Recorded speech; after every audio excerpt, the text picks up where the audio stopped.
¿Qué se les viene a la mente con el concepto de nomadismo digital? Quiero que lo piensen, así la imagen que primero venga a su cabeza. Quizás algo como esto, eso o eso. Una persona generalmente divina, feliz, en una playa paradisíaca, con su computador, con una vista maravillosa y un clima fantástico. O tal vez un poquito diferente, algo más relajado. Alguien que vende todas sus pertenencias, se queda con lo justo y necesario, lo mete a la mochila y sale a recorrer el mundo. Con la idea de que esto podría ser un poquito diferente para nosotros, con Nico decidimos embarcarnos en esta aventura. ¿Qué fue para nosotros? ¿Se puede realmente viajar y trabajar a la vez? Es lo que intentaremos responder hoy. Viajando un poquito atrás en el tiempo, esta historia comienza el año 2017. En este año, yo comencé a trabajar desde Chile para una empresa de Estados Unidos. ¿Hay alguien más trabajando en esta modalidad? No, ya bien. En ese entonces, yo veía como otros compañeros que también trabajaban en esta modalidad, que también eran desarrolladores de software como yo, pero que estaban además viajando y trabajando por el mundo, de manera de conocer ciudades y esas cosas que a uno le dan un poco de envidia. Lo que ocurrió en ese entonces es que, si bien estaba dentro de mi posibilidad hacerlo, nunca lo consideré. ¿Y por qué? Porque Eli, que es enfermera, trabajaba en un hospital. Y que le den trabajo remoto a una enfermera en un hospital es, no sé, yo creo que es imposible. Pero luego vinimos a la 9.5 del año 2019. Creo que hay algunas personas que vinieron a esta, ¿no? ¿En 2019? ¿Sí? Ya, buenísimo. ¿Qué ocurre acá? Eli se reconvirtió.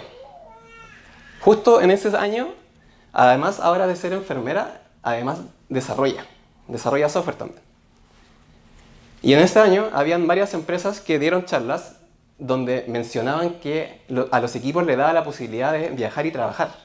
O sea, podían trabajar de donde quisieran. Estaba Duis, Vulcano Travel.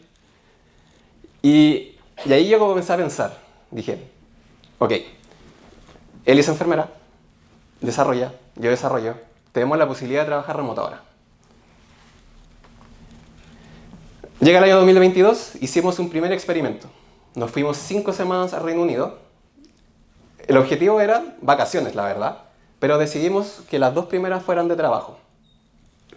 Ahí aprovechamos la diferencia horaria que hay entre el Reino Unido y Chile, de manera de poder trabajar en las mañanas, al revés. Salir a recorrer en las mañanas, cuando en Chile estaban durmiendo, y luego en la tarde comenzar a trabajar. En ese entonces, Eli estaba trabajando en Continuum. Tenía un cargo de líder de producto. Y como deben saber, las personas que son líderes tienen que estar en muchas reuniones. Entonces aquí aprendimos que si bien se puede viajar en las mañanas, trabajar hasta tarde, igual es medio complicado estar como viajando en la mañana y después trabajando en reunión. Es súper agotador, es cansador. Ahí aprendimos eso. Durante el viaje anterior, ahí nos comprometimos. El anillo es súper bonito, no lo van a ver. Entonces, el 2023 la verdad es que tuvimos que organizar nuestro matrimonio. Sin embargo, volvimos a hacer un nuevo experimento. Esta vez fue desde Miami. Y aquí dijimos, Eli seguía trabajando en Continuum, ahora en un cargo de desarrolladora. Yo seguía trabajando por una empresa de afuera. Entonces teníamos pocas reuniones, muy flexibles. Pero cuando existe la flexibilidad, hay que utilizarla también. Nosotros nos fuimos mucho a la playa. Deberíamos haber ido a la playa en la mañana y trabajar hasta más tarde, pero no lo hicimos. Ya, ahora sí que sí. Llegó el año 2024, ambos con trabajo remoto full flexible. Pero ahora la pregunta es, ¿cómo lo hacemos para viajar y trabajar? Bueno, nuestro primer problema, que quizás para algunos puede verse más como un happy problem, pero un problema al fin y al cabo, fue la sobrecarga de opciones. Para los que no hayan escuchado este concepto antes, hace referencia a los efectos negativos, hasta paralizantes, que puede tener para una persona el tener muchas opciones sobre cuáles elegir. Por ejemplo, lo que a mí me pasa cuando entro a una librería. A veces entro y salgo sin ningún libro porque no pude decidirme por uno en particular. Para poder evitar esto, nos autoimpusimos algunas reglas. ¿Cuáles fueron? El 27 de abril era una fecha segura. Debíamos estar en Las Vegas. El primer puntito, no sé si esto... ¿Ahí? Bueno, el primer puntito que ustedes ven ahí. Ese día se hacía un festival de música nu metal, en donde dos de las bandas principales son nuestros grupos favoritos de la vida, así que ya teníamos las entradas. El segundo punto de inflexión, está al otro extremo de la imagen, era el Reino Unido. Con Nico tenemos una conexión especial con Escocia. Es un país que nos encanta desde el primer día que lo visamos y tratamos de volver cada vez que es posible. Tenemos un amigo que afortunadamente vive en Londres, así que él nos podía alojar por un tiempo y el tiempo que él tenía disponible para recibirnos en su hogar era nuestro segundo punto ahí del mapa. Y el tercero, cuando ya decidimos cuánto tiempo le queríamos y podíamos invertir en el viaje, buscamos el país y ciudad del que fuera más barato regresar a Chile. En ese tiempo era Madrid, España. Así que así quedó en un principio y así fue como resultó finalmente. 9 países, 45 localidades o ciudades en 15 semanas. Nosotros lo llamamos una locura no planificada, pero estratégicamente ejecutada. La estrategia que seguimos fue bastante sencilla, la verdad. Teníamos una idea más o menos de las ciudades que queríamos recorrer y luego fuimos haciendo escala de manera de ir acercándonos a ellas. Y un ejemplo de esta estrategia fue cuando nosotros estábamos en Bélgica. Queríamos ir a Berlín porque es una ciudad que nos habían recomendado mucho. La distancia entre Bélgica y Berlín no es menor, es como que tienes que estar casi todo el día viajando si es que lo haces en tren. Y en vez de eso, comenzamos a ver qué ciudades entre medio eran no tan caras, fueran bonitas, etc. Y ahí encontramos una joyita, un lugar que se llama Bremen. Es muy bonito, no es tan caro y nos acercaba de a poquito a Berlín. Hasta ahora le hemos hablado mucho sobre el tema de viaje, pero ¿qué sucede con el trabajo? Si al final estamos viajando y trabajando. Okay, hay algo que tener claro en esta modalidad, es que viajar por placer es distinto a viajar mientras trabajas. Cuando uno viaja por placer, cuando viajas de vacaciones, muchas veces te basta con tener un techo donde dormir porque estás todo el día afuera. Pero cuando viajas y trabajas, ahí tienes que comenzar un lugar donde vivir temporalmente. Y a esto se le suman ciertos desafíos. Por ejemplo, una nueva rutina. Pasamos de trabajar de 9 a 6 a trabajar de 3 de la tarde hasta las 11 de la noche. Así que, y en las mañanas salíamos a recorrer. ¿Cuál era el problema de esto? Es que habían ciertas restricciones al momento de elegir alojamiento. Yo sé que muchos de ustedes probablemente ven imágenes de nómades digitales trabajando desde los cafés. Pero generalmente en Europa los cafés cierran más temprano. A las 5 ya están cerrando. Y nosotros trabajamos hasta después de eso. Entonces no era una opción, teníamos que trabajar desde los mismos alojamientos. Y eso significaba que necesitábamos tener buen internet, ojalá una mesita donde poder trabajar, no necesario que sea un escritorio, pero mesa donde uno comía, trabajábamos, por ejemplo. Y algo esencial para nosotros que es baño privado. Entonces eso descartaba ciertas opciones que quizás eran más baratas también. Dentro de la nueva rutina también existía el traslado entre las ciudades. Prácticamente una vez a la semana nos estábamos trasladando y no queríamos que esto fuera tiempo muerto.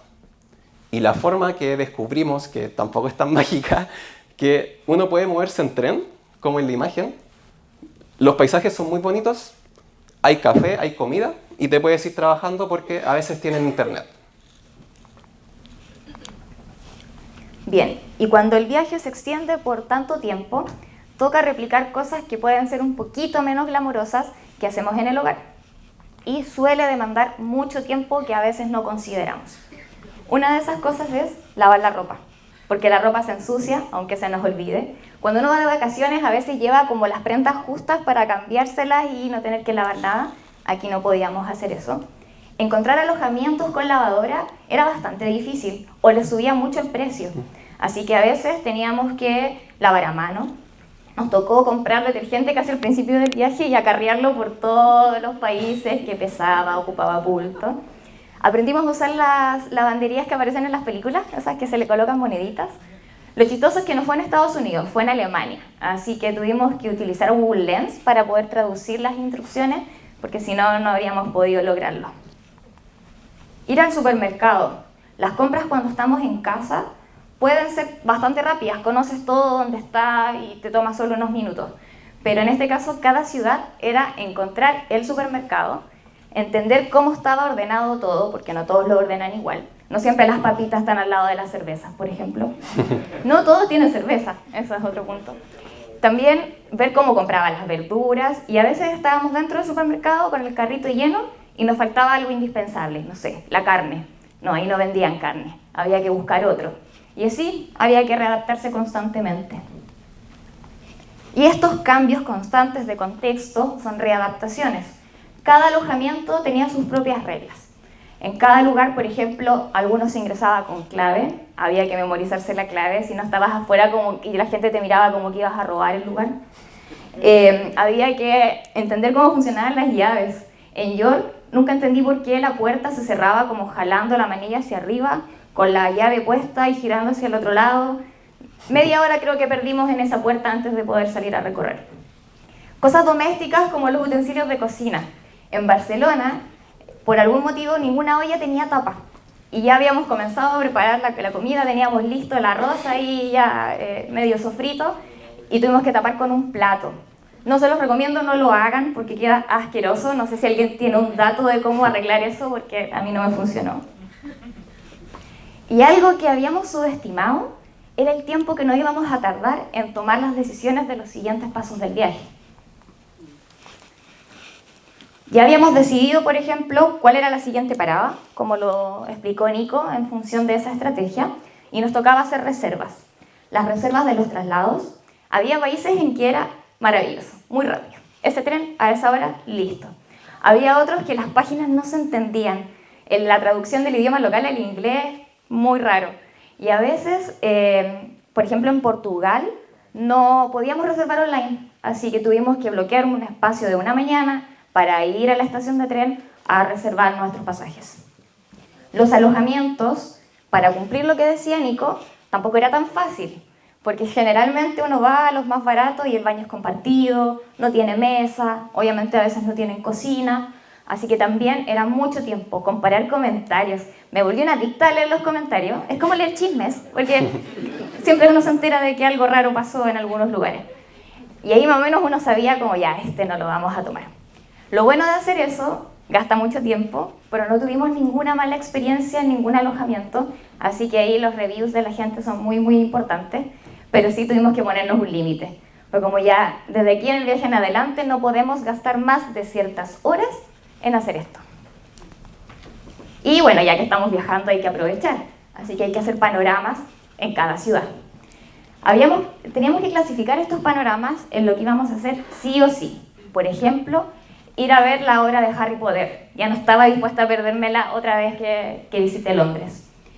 Que las cosas que íbamos a hacer solo si quedaba tiempo era más difícil, porque casi nunca quedaba tiempo, así que esas cosas no las hacíamos.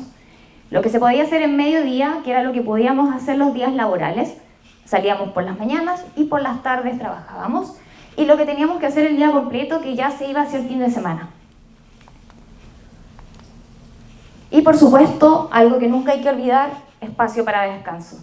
Estás viajando, estás trabajando, es necesario reponerse. Aunque, alerta, la mayoría de esos días se ocupaban haciendo todo lo que les conté recién. Hubo ciertos hábitos que hemos adquirido durante el tiempo, que fallamos durante el viaje, y estos duelen un poco, porque son cosas que cuesta incorporar en la vida diaria. El ejercicio, llevamos casi 3 años entrenando religiosamente todas las semanas, aunque llueva, aunque truene, aunque haga un calor insoportable, nosotros estamos ahí entrenando en el box a lo maldito. En el viaje había un rincón de la maleta donde llevábamos la ropa de ejercicio, porque obviamente si ya estamos en el viaje va a haber tiempo, claro, para hacer ejercicio, cosa que nunca pasó. Y el tema de la dieta fue un poquito más sencillo, porque como nos estábamos quedando en lugares que tuvieran cocina, era súper fácil mantener la alimentación sana. Tenemos una balanza donde pesamos las proteínas que comemos. Esa también está en nuestra maleta. Pero llegamos a Italia.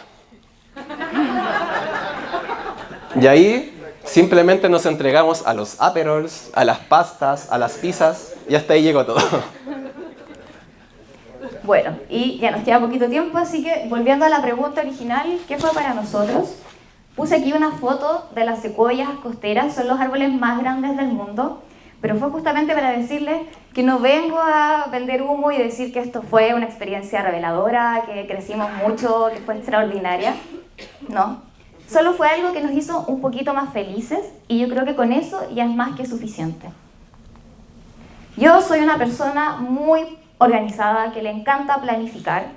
En el viaje me tocó soltar esto un poquito a la fuerza, me dolió al principio, había que improvisar harto, no se podía planificar tanto, pero así me di cuenta que no es necesario que todo sea perfecto para que pueda ser bueno, que mientras cubriésemos algunos detalles indispensables, podíamos dejarlo fluir y disfrutar de este proceso. Por mi lado, yo soy bien trabajólico y a veces en vez de trabajar hasta las 6, me extiendo hasta las 10 de la noche. Yo creo que a varios quizás también les pasa eso. Durante el viaje esto ya no era una opción. Simplemente no se podía, era dormir menos básicamente. Y este límite a mí me gustó y de hecho he intentado seguir, que siga pasando una vez volvimos aquí a Santiago, de tener este límite de a una cierta hora se cierra la oficina y punto. Y algo interesante que hicimos durante el viaje tiene que ver con una pregunta que les quiero hacer ahora, que es ¿cuándo fue la última vez que hicieron algo por el simple hecho de hacerlo? Ya, muy bien. Ya, sí. Bueno, pero la verdad es que pasa mucho, sobre todo quizás los millennials, que estamos todo el tiempo pensando en productividad. Entonces pasa que al final no cocinamos porque es perder el tiempo, hacemos ejercicio porque nos hace ser más productivos y rendir más en el trabajo. Durante el viaje intentamos seguir la filosofía más relacionada con la pregunta, de intentar hacer las cosas por hacer. Y la verdad es que disfrutamos gracias a eso el viaje por 1000. Respondiendo a la pregunta original, ¿viajar y trabajar realmente funciona? En base a todo lo que les hemos dicho, nosotros terminamos así como el zorrito. Sin embargo, si nos preguntan si cambiaríamos algo, yo les diría que no. Si hiciéramos el mismo viaje de nuevo, haríamos exactamente las cosas como las hicimos. Respondiendo a la pregunta, en verdad es un gran depende. Va a depender de tu trabajo, de la flexibilidad horaria, de un montón de cosas. Sin embargo, es posible encontrar una fórmula, teniendo el trabajo remoto obviamente, que junto con tus restricciones puedas encontrar una fórmula en donde te permita viajar y trabajar a la vez. Nosotros encontramos la nuestra, lo cual nos permitió disfrutar mucho de nuestra aventura. Muchas gracias por venir, por estar aquí y escucharnos. Nosotros nos motivamos con la 9.5 del 2019, como les contó Nico, así que espero que aunque sea uno de ustedes se motive con esta charla a partir su propia aventura, da lo mismo cual sea, y después esté aquí en la siguiente versión contándonos a todos. Les dejamos nuestro Instagram por si quieren seguirnos y pueden acercarse ahí en el cafecito si tienen preguntas.